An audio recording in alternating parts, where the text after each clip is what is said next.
अबे ओए, साले हाथों में दम नहीं क्या? जोर से दबा। जेल में खाना नहीं मिलता तुझे? गुरुजी, जेल का खाना दम कम करता है, दम बढ़ाता नहीं। अच्छा, कम करता है। अरे ये देखो नया कबूतर बाहर से आया, इसमें तो दम होगा। हाँ गुरु। अबे ओए, इधर आ। इधर आ। गुरु, लगता है साले के बुरे दिन आ गए। हाँ लगता तो है। अबे ओए, मैं तुझसे कह रहा हूँ। गुरुजी आप गुस्सा मत कीजिए, लगता है इसे कम सुनाई देता है, मैं समझा कर आता हूं। लेके आ। अबे ओ, अगर तुम अपनी हड्डी पसली का सुरमा नहीं बनवाना चाहते तो उठकर हमारे गुरुजी की सेवा शुरू कर दो। अबे उठ। तेरी तो क्यों बे? सुना नहीं बाप ने क्या कहा?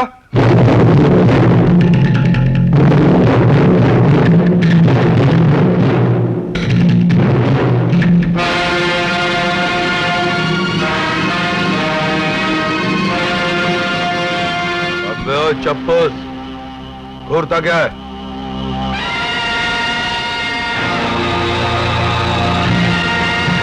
ये सब क्या हो रहा है? इतनी रात गए? हाँ? जाओ, सो जाओ। सलाम साहब। बीमा, तुम भी जाओ।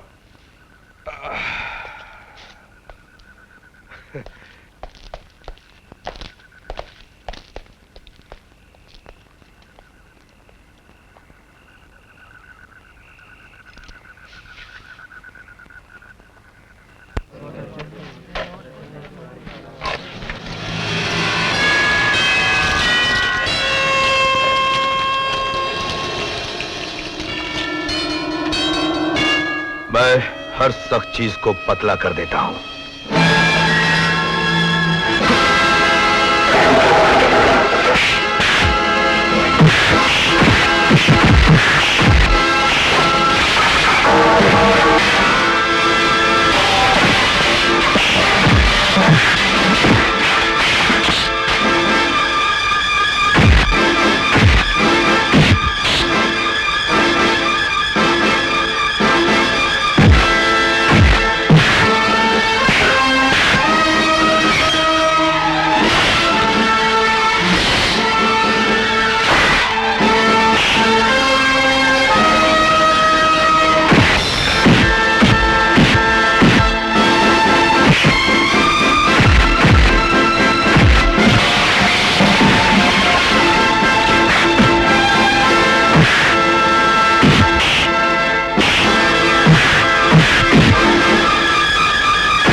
धीरे से साले, मेरी बाजू गई।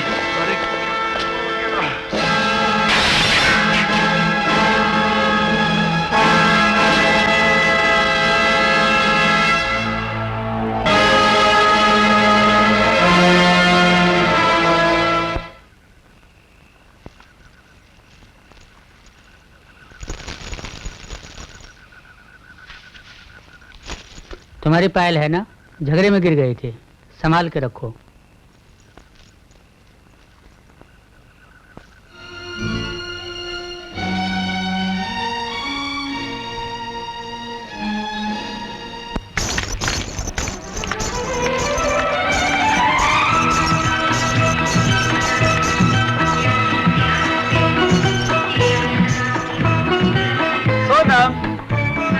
भैया, भैया। अरे तू कैसी है? ठीक ठाक तो है ना? मैं बिल्कुल ठीक हूँ, लेकिन पिताजी कहाँ हैं? वो किसी जरूरी मीटिंग में फंस गए थे, इसलिए मुझे भेज दिया। घर पर तुम्हारा इंतजार कर रहे हैं। आओ चलें। चलो। सोनम, तुम्हारा ये पायल पहनने का शौक विदेश में रहकर भी नहीं गया? विदेश में रहने का ये मतलब थोड़ी है कि लोग अपना शौक बदल दे भैया। फिर भी क्या हुआ? एक्सीडेंट हो गया साहब। अरे गाड़ी जल्दी भगाओ। ये क्या कर रहे हो? गाड़ी रोको। अरे सोनम, ये क्या कर रही हो? भागना होता तो गाड़ी नहीं रोकते। बातें बनाने से अच्छा है कि इन्हें किसी डॉक्टर के पास ले चले। आइए माँ जी। घबराने की कोई बात नहीं है, हड्डी पे मार नहीं लगी है। मैं कुछ दवाइयां लिख के दे रहा हूँ, आप इन्हें बराबर देते रहिएगा। जी क्या 1 घंटा हो गया फ्लाइट आए हुए? जी धन्यवाद। मालिक, एयरपोर्ट वाले कह रहे सारे पैसेंजर जा चुके हैं। अरे तो फिर सोनम बेटी अब तक क्यों नहीं आई? पिताजी। बेटा बेटी तू कहाँ रह गई थी? हम परेशान हो गए थे। ये इनकी मेहरबानी है। एक बुढ़िया गाड़ी से टकरा गई, ये मैडम उसे हॉस्पिटल ले गई, 1000 रुपए दिया, घर छोड़ा, तब आई। अरे ये क्या बचपना है भाई? पिताजी, आप इंसानियत को बचपना कहते हैं? हाँ बड़े शहरों में ऐसी इंसानियत बेवकूफी कहलाती है। वो तो भले लोग मिल गए, वरना ड्राइवर के साथ साथ हमारी भी पिटाई हो जाती। लेकिन राज ठीक कह रहा है बेटे। हेलो। आजकल गरीब गरीब नहीं बदतमीज हो गए हैं। मौका ढूंढते हैं अमीरों पर भड़ास निकालने का। मालिक, आपके लिए फोन है। हेलो। यस। हाँ बोल रहा हूँ।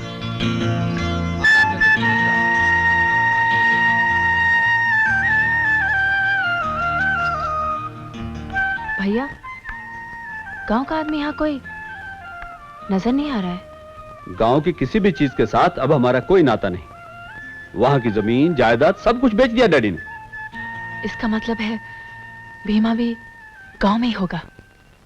ओके मुनीम जी, आप सोनम होटल पहुंचिए और बनवारी से कहिए कि हम अभी पहुंचते हैं। सोनम होटल? हाँ बेटे, Sonam hotel, Sonam mills, Sonam industries, हम अपना हर बिजनेस तुम्हारे नाम से करते हैं। You are my lucky charm. Oh daddy.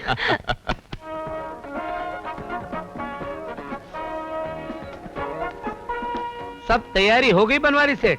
थारे का इंतजाम तो चकाचक लागा सर मुंडा के, पर वो किटे हैं जिसके वास्ते ये इंतजाम है? वो तो घर से निकल चुके हैं, आते ही होंगे। मुनीम जी, जी।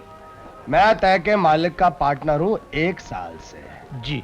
वो टाइम पे आ जाए, मैं कभी ऐसा देखा नहीं सर मुंडा के। आपने देखा ही क्या है साहब, 30 साल गुजारे हैं मालिक के साथ मैंने। अजी वो तो जमींदारी को गवर्नमेंट की नजर खा गई, वरना बड़े बड़े सरकारी अफसर मालिक के देवड़ी पर 2-2 दिन इंतजार किया करते थे। हाँ सर मुंडा के। ओलो आ गए जी। हाँ। नमस्कार सेठ जी। नमस्ते।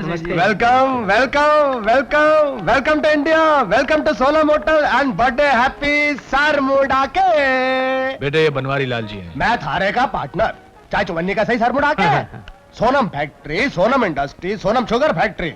मैं थारे के नाम पर धंधा तो ढेर करूं, पर थारे के साथ मुलाकात आज पहली बार हुई। अब तो हिंदुस्तान आ गई है, मुलाकात होती रहेगी बनवारी लाल जी। बढ़िया बढ़िया। Happy birthday Sonam ji. ये मेरा है सगा भाई, शक्ल से सुतेला लागे। How do you do? नमस्ते। How do you do? विदेश जाने का ये मतलब है कि विदेश के रंग में घुस जाए। सोनम जी को देखो, विदेश में रहने के बावजूद हिंदुस्तान की संस्कृति, हिंदुस्तान के नियम नहीं भूली सर मुंडा के। आपने सही कहा, वहां रहकर भी मैं यहाँ की कोई चीज नहीं भूली। तब तो थारे को जरूर कोई हिंदुस्तानी गीत आता होगा। जी हाँ। भाई जन्मदिन की खुशी में क्यों मेरे भाइयों? हाँ छोटी मालकिन, हो जाए। सोनम जी प्लीज।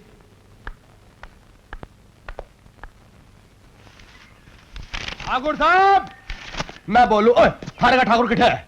वो ऊपर अपनी फुलझड़ी के साथ है कमरे में। अरे मैं बोलूं जल्दी से उसको नीचे बुला ले, नहीं तो फुलझड़ी की जगह इठे 50 लाख की दिवाली जल जाएगी सर मुंडा के। क्या हुआ क्या? अरे हुआ क्या सर मुंडा के, जल्दी से बुला ले। ठाकुर हटिए भी, हम आपसे नहीं बोलेंगे। क्यों?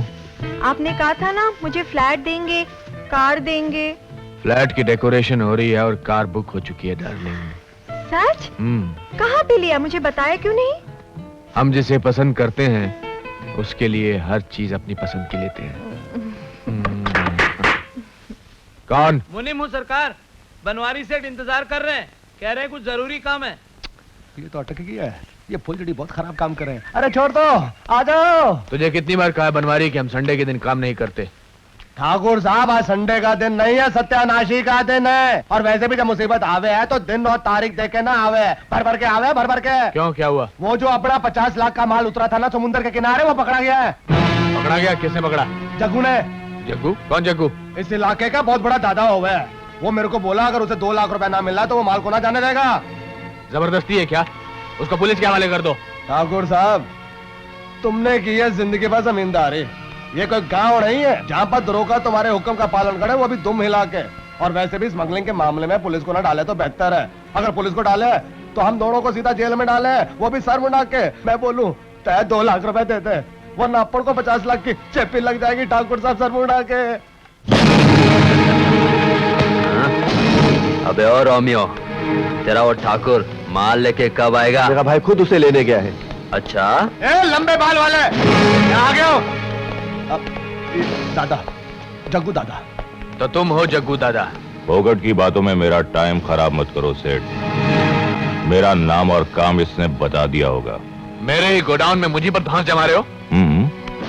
गोडाउन तुम्हारा है लेकिन इलाका मेरा है, और इस इलाके में 2 नंबर का जितना भी माल उतरता है उसमें मेरा कमीशन जरूर होता है। ये बात तुमने मुझे पहले क्यों नहीं बताई थी? ये तो जेल में सड़ रहा था, मुझे क्या पता था छूट जाएगा सर मुड़ा के। जेल जग्गू के लिए रेलवे स्टेशन की तरह है, जहां ट्रेन थोड़ी देर के लिए रुकती है और निकल जाती है।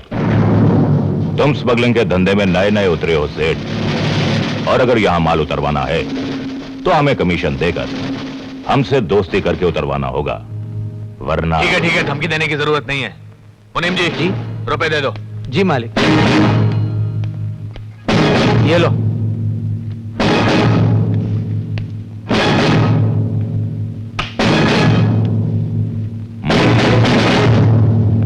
ये हुई ना बात। अब अगली इंस्टॉलमेंट अपने आप पहुंच जानी चाहिए। अगर ऐसा नहीं हुआ और दोबारा मुझे यहां आना पड़ा तो कमीशन के साथ साथ माल भी उठाकर ले जाऊंगा, समझे? चलो।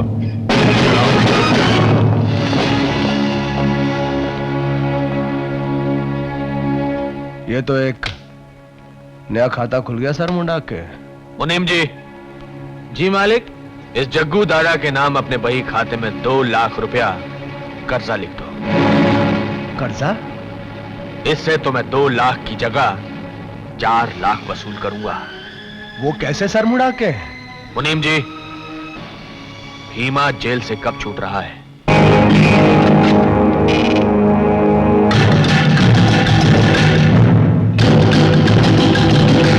भीमा? अरे मुनीम जी, मालिक कैसे हैं? मालिक अच्छे हैं, तुम्हें लेने के लिए भेजा है। देखा तुम्हारा कितना ख्याल करते हैं। मालिक तो हमारे भगवान हैं, वो ख्याल नहीं करेंगे तो कौन करेगा? और सब ठीक ठाक है ना? छोटी मालकिन विदेश से आ गई? हाँ, विदेश से आ गई, जरा गांव घूमने गई है, 2-4 दिन में लौट आएगी। कब छूटेगा भीमा ये तो मुझे नहीं मालूम, लेकिन सुना था उसे 3 साल की सजा हुई है। इसका मतलब है उसे आने में 3-4 महीने और लग जाएंगे।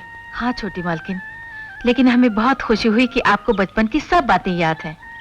इन्हीं यादों के सहारे तो पल के बड़ी हुई हूँ। परदेश में इन यादों के सिवा मेरा था ही कौन। मौसी, भीमा मुझे याद करता था। याद? उसका बस चलता तो आपके नाम की माला जपता रहता। जब भी फुर्सत मिलती मेरे पास आ जाता और घंटों आपकी बातें किया करता। वो जो आपकी पायल थी ना, वो जो गुम हो गई थी, जिसके लिए भीमा को बहुत मार पड़ी थी, वो भीमा को मिल गई थी। हर वक्त अपनी जेब में लगाए रखता है, कहता है कि छोटी मालकिन की अमानत है, अपने हाथों से लौटाऊंगा। तुम तो सिर्फ पायल लौटाना चाहते हो भीमा, हम तो अपना सब कुछ तुम पर लुटा देना चाहते हैं। पायला को मालिक। भीमा एक बदमाश हमसे 2 लाख रुपया जबरदस्ती छीन कर ले गया है, तुम्हें उसका दुगना वसूल करना है। हो जाएगा मालिक। और हम चाहते हैं कि वो बदमाश हमारे पांव पर गिरकर जिंदगी की भीख मांगे। मांगेगा मालिक।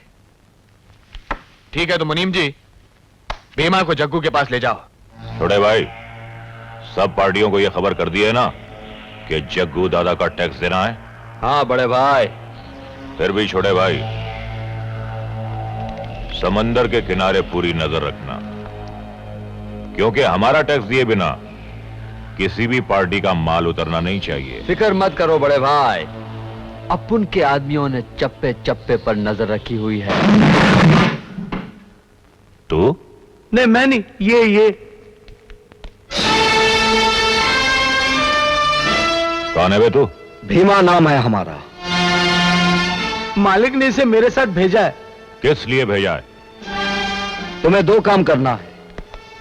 एक, तुमने मालिक से जो पैसे लिए उसका दुगना वापस करना।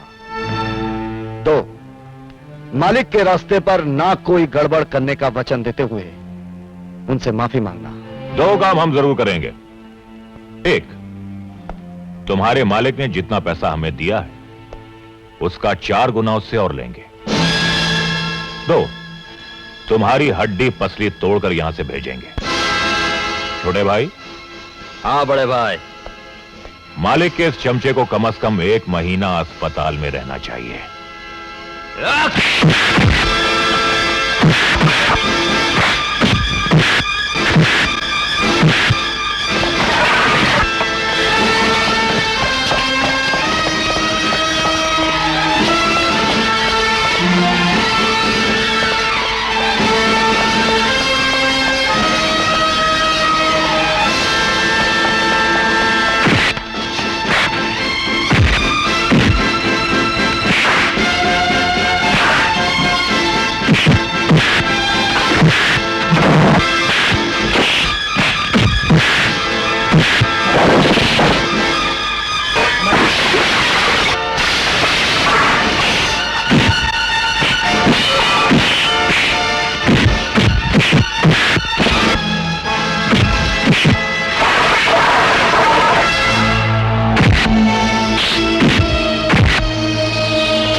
हमारा नाम ठाकुर दौलत सिंह है जग्गू। अगर हमने भीमा को हुक्म ना दिया होता तो तुम यहां जिंदा नहीं मुर्दा आते। मुझे माफ कर दीजिए ठाकुर साहब, आज के बाद मैं आपके माल पर कभी हाथ नहीं डालूंगा। तुम्हारी बेहतरी भी इसी में है, तुम जा सकते हो।